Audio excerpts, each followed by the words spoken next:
انت ليه فاكر ان شبح الجفاف مش ممكن يجي عندك؟ انت فاكر ان الخطر بعيد عنك، ولا بتقول احنا فين والجفاف فين؟ دول ناس مش بعيد عننا، دول نفس الزمان.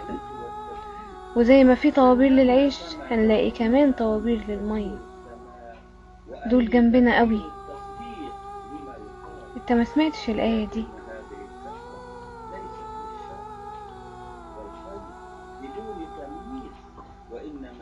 وإنا على ذهاب به لقادرون. من المؤكد ان كل البلدان العربية مقبلة على موجة من الفقر المائي، وتصور كمان هتحصل حروب على المية. ده غير بقى ان المية هتبقى غير صالحة للاستخدام الآدمي، يعني عطش وحروب ومية ملوثة. وده كله مش بعيد عننا، ده قريب قوي مننا.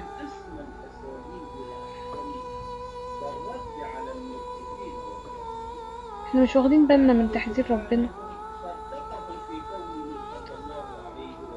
لا تسرف في الماء ولو كنت على نهر جاري. طب ما نلحق نفسنا قبل فوات الأوان، وما نقولش نقطة نوفرها ليه؟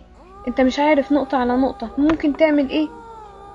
يلا تعالوا نقول: اتعهد باني مش هسرف في المية على قد ما اقدر، عشان نوفرها النهاردة هنلاقيها بكرة.